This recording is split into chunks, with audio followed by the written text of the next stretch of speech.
আসসালামু আলাইকুম। SSC base 2027, 28, 29 এবং 30 সালে পরীক্ষার্থী তোমরা যারা রয়েছো, তোমাদের জন্য আমার বল অধ্যায়ের যে ধারাবাহিক সিরিজটি চলমান রয়েছে, সেই সিরিজ ভিডিওর আলোকে আজকে আমরা আলোচনা করব ভরবেগ কি এবং ভরবেগের একক মাত্রা সহ বিস্তারিত অ্যাডভান্স লেভেলের কিছু তথ্য কিন্তু এই ভিডিওর মধ্যে থাকবে। তোমরা প্রথমবারের মতো ভিডিওটি যারা দেখছো, এই ধরনের ভিডিও পেতে চ্যানেলটি সাবস্ক্রাইব করে পাশে থাকবে। ধন্যবাদ। আমরা শুরুতেই দেখব যে ভরবেগ কাকে বলে।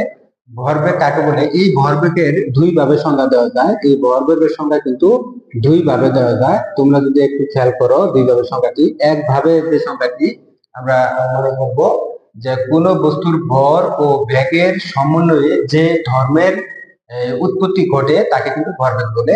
এটি হচ্ছে ভরবেগের একটি সংজ্ঞা, যে কোন বস্তুর ভর ও বেগের সমন্বয়ের ফলে যে ধর্মের উদ্ভব ঘটে তাকে কিন্তু বলা হয় কি ভরবেগ। এটি হচ্ছে এক নম্বর সংজ্ঞা। এবং দুই নম্বর আর হচ্ছে গাণিতিক সংজ্ঞা। এই প্রথম সংজ্ঞাটিকে আমরা বলবো ভাষাগত সংজ্ঞা, এবং দ্বিতীয় যে সংজ্ঞাটি সেটি হচ্ছে গাণিতিক সংজ্ঞা।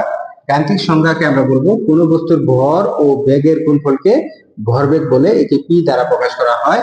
ভর হচ্ছে এম, বেগ হচ্ছে বি, এটির গুণফলকে আমরা ভরবেগ বলবো। ভরবেগকে মূলত পি দ্বারা প্রকাশ করা হয়।